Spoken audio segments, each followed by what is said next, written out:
On va corriger les exercices 28, page 260 et 8, page 255. Commençons par le 28.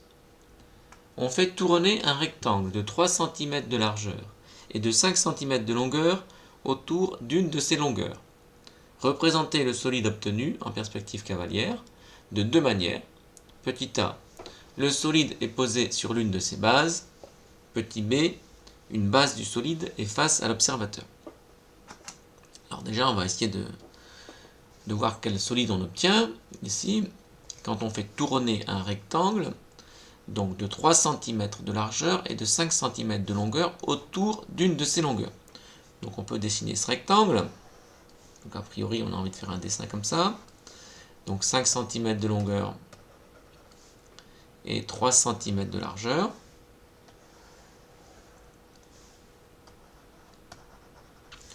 Et on va faire tourner ce rectangle autour d'une de ces longueurs.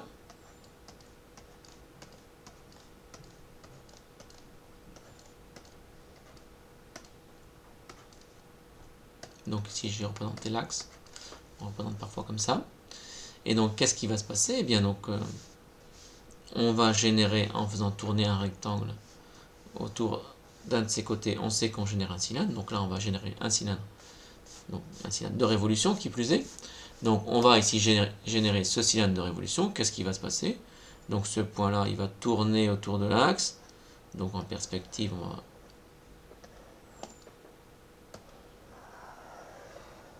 Voilà, obtenir une ellipse en perspective. Et donc, ce point-là ici, il va, pareil, décrire une ellipse. Ici, et on va donc ici obtenir un cylindre de révolution qu'on a fait ici rapidement. Voilà.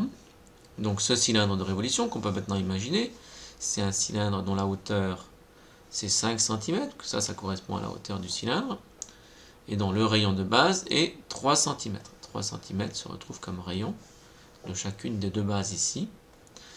Donc voici le solide qu'il faut maintenant représenter. Donc petit a, le solide est posé sur l'une de ses bases.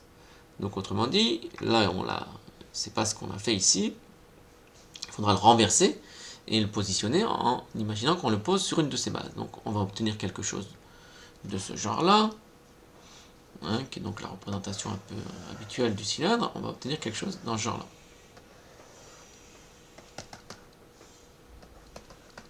Donc là c'est pas un pointillé. Hein. Alors, ici, ce n'est pas un pointillé, donc je vais refaire entrer plein ici. Donc, on va obtenir quelque chose dans ce genre-là, ici avec un rayon de 3. Donc là, on sera en vraie dimension, on aura 3 cm. Ici, en revanche, évidemment, parce que dans la perspective, on aura une ellipse. Alors, ça dépend de l'angle sous lequel on voit le cylindre. Cette dimension, ça dépend de... Il y a différentes valeurs possibles en fonction de l'angle sous lequel on regarde le solide dans la perspective cavalière correspondante. Et la hauteur correspondante, ici, elle est là, donc c'est 5. Alors, c'est 5 cm en vrai. Est-ce que sur le dessin, ça va être 5 cm? C'est un peu toute la question. En fait, la réponse est non, comme on va le voir. Et donc, pour se faire une idée précise de ce qui se passe ici, on va passer dans le Carmetal, ici. Et donc, je vous ai fait ici donc, une figure en 3D dans le Carmetal. Donc, vous voyez, on retrouve ici notre rectangle de longueur 5 cm et de largeur 3 cm. Ici, posé sur une de ces bases, ici. Donc, les longueurs qui sont affichées ici, ce sont les longueurs 3D, les longueurs réelles. Et vous voyez qu'on peut faire pivoter ici. Alors, on voit que ces longueurs 3D ne changent pas. Parce que là, ce sont les longueurs 3D qui sont indiquées. Donc, en revanche, alors là, ça se voit bien qu'effectivement, quand on incline, plus on incline, on voit que cette longueur, alors la longueur qui est représentée, elle diminue, elle. Parce qu'effectivement, si on fait ça, vous voyez qu'elle diminue. Même si, en réalité, donc pour l'objet 3D, elle reste de 5 et elle reste de 3 ici, cette longueur, en vrai, elle diminue. Et on va l'observer ici. Alors vous voyez que ce point-là, quand je fais un clic droit, je vois qu'il s'appelle P14. Quand je fais un clic droit sur celui-là, je vois qu'il s'appelle P2. Donc ici, on a créé une expression dont la valeur, ici, là, c'est indiqué ici, c'est la distance de P2 à P14. Et en fait, j'ai deux possibilités. Soit j'affiche la distance 3D, auquel cas il faut que je mette D3D ici. Et si je mets D3D, vous voyez qu'ici j'obtiens 5 comme distance 3D entre ces deux points dans l'espace 3D. En revanche, si j'enlève le 3D, eh bien j'obtiens la distance à plat dans la perspective. Et on voit que quand on incline comme ça, cette longueur, elle diminue. Donc en fait, la longueur sur votre dessin, elle ne sera pas exactement de 5. Elle ne doit pas être exactement de 5. C'est assez difficile de calculer combien elle doit être, cette longueur. Mais elle doit être un peu plus petite que 5. Vous voyez ici, c'est 4, 8 ici. Alors vous voyez, elle serait de 5 si on était pile ici. Mais si vous voulez voir, alors à moins de faire cette perspective, mais qui n'apporte pas grand-chose, dès lors qu'on incline un peu, vous voyez que la longueur sur la représentation, elle diminue. Maintenant, elle est de 4,5 ici quand on a cette inclinaison. Donc sur votre figure, quand vous représentez dans le petit a la figure posée sur l'une de ces bases, eh bien vous devez prendre une distance ici qui est un peu plus petite que 5. En revanche, ici vous avez 3 et vous faites une ellipse. Alors là, l'ellipse, ça se fait à main levée.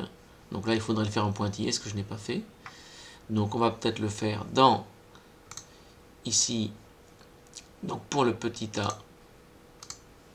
Voilà. Donc, on va le faire ici en se servant de la figure Kermétal. Donc ici, c'est 5 en vrai, mais sur le dessin, alors je vais enlever le 5 ici, parce qu'en fait, sur la représentation en perspective, ça ne fait pas 5. Donc on ne sait pas trop combien ça fait ici. Ça fait un peu moins que 5. Il faut prendre un peu moins que 5. Donc ici, on fait l'ellipse à main levée. Et donc ici, on va la faire plutôt en pointillé. Parce que c'est caché. Et donc voici le cylindre en question. Représenté en perspective cavalière, posé sur une de ses bases. Si maintenant, vous voyez que les ellipses là, elles sont parfaitement tracées, mais ça se fait à la main, il n'y a pas d'instrument pour tracer les ellipses. Ou alors un trace-ellipse, mais c'est juste... vous n'avez pas un instrument comme un compas pour tracer ça. Donc il faut le faire à la main. En général, on le fait à la main ici pour tracer ces ellipses. Donc là, l'ellipse est posée sur une de ces bases. Donc on a fait le petit a. Ensuite, le petit b, c'est quand l'ellipse... Alors, je reviens ici. Petit b, une base du solide est face à l'observateur. Donc on va voir ce que ça donne donc un métal ici. Donc si une des bases, donc je vais prendre par exemple celle-là en face de l'observateur, donc il faut que j'incline comme ça. Mais alors là, elle n'est toujours pas, elle n'est pas exactement en face. Si elle est en face, eh ben, on obtient un disque. Donc forcément, alors c'est une perspective un peu bizarre. Mais si... Là, je ne vais pas pouvoir le faire pile. Hein. Vous voyez que si vous voulez que la face, ça fasse vraiment un disque, un cercle, et qu'elle soit face à vous,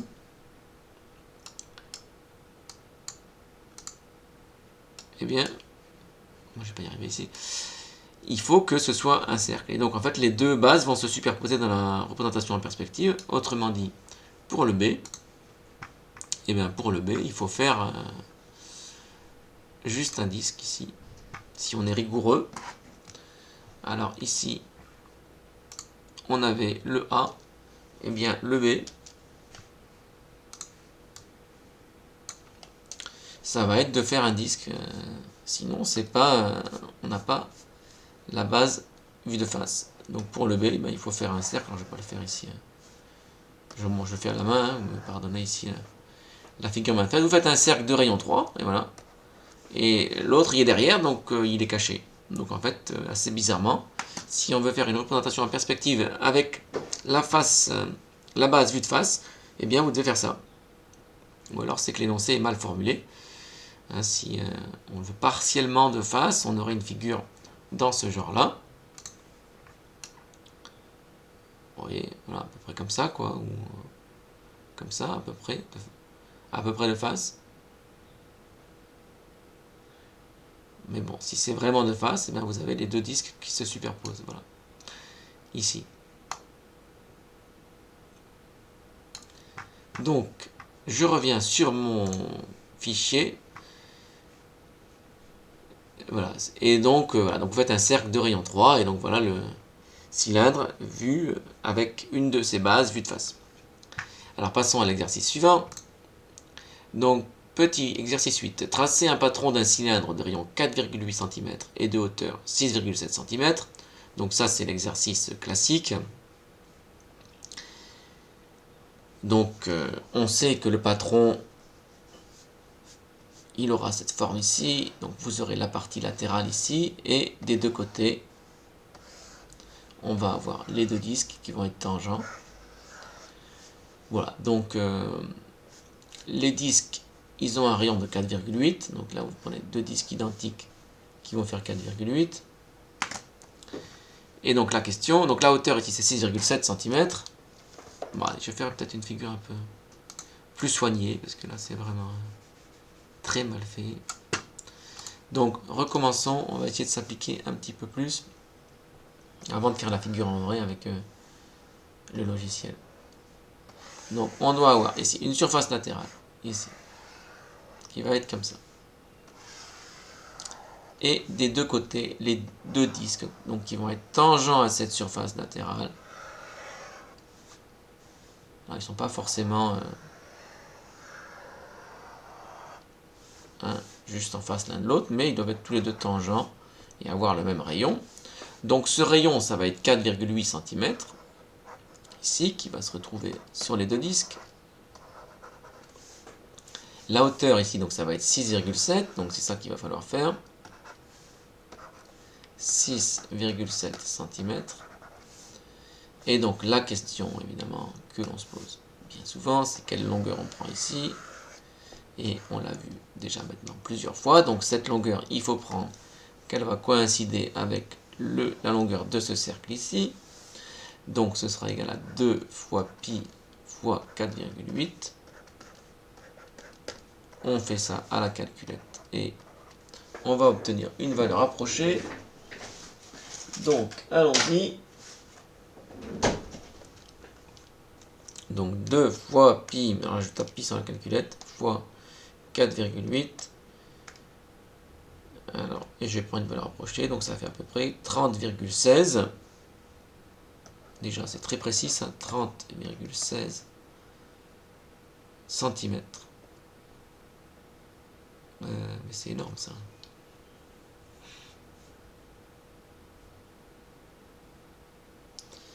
Alors, évidemment, vous avez dû avoir des problèmes pour faire ça sur une feuille. 30 cm. Malheureusement, c'est vrai.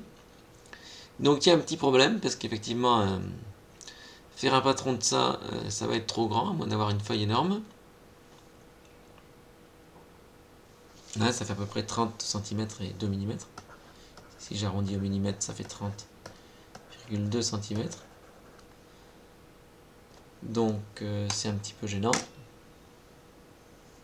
4,8, 10, 30, c'est ça. Bon, donc, vous pouviez difficilement le faire sur une feuille. Donc, il faut le faire à l'échelle à la moitié. Hein. C'est ce qu'on va faire nous, parce que sinon, c'est pas faisable. Donc, dans ce cas-là, vous voyez, on va tout diviser par 2, parce que sinon, on va pas y arriver à caser ça sur une feuille normale, qui fait 21 sur 29,7, c'est pas possible. On n'arrivera pas à faire ce patron, donc on va tout diviser par 2. Voilà, donc on va prendre comme longueur ici, on va changer de couleur, ici, et dire qu'on va tout diviser par 2 de longueur, donc on prendra 2,4 cm ici comme rayon. Ici, on prendra 3,35 cm comme largeur. Et ici, ben, on prendra la moitié de ça, autrement dit 15,1 cm. Bon, donc on va faire cette figure ici avec à l'échelle 1,5, parce que sinon ça passera pas sur une feuille. Alors ici, donc, moi je vais pas avoir de problème avec le logiciel, mais vous, sur une feuille, ce serait pas possible. Je suis désolé. Il y avait manifestement une petite erreur d'énoncé. On peut considérer qu'il y a un problème avec l'énoncé là. Ça, c'est pas faisable sur une feuille. À l'échelle 1, ça ne tiendra pas sur une feuille. Donc, on va quand même le faire ici sur le logiciel. Alors, on a dit 15,1. Donc, je fais 15,1, sauf que j'ai pas envie de pointiller. Et pourquoi est-ce que mes points sont... Maintenant, je vais faire des points normaux. Voilà. Donc, les segments normaux aussi. Donc, j'ai dit 15,1.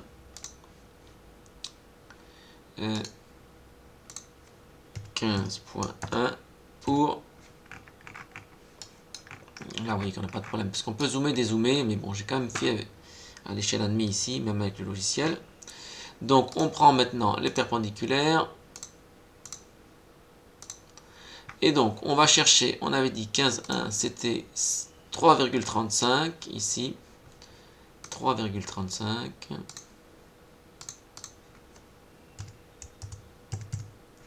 Des deux côtés.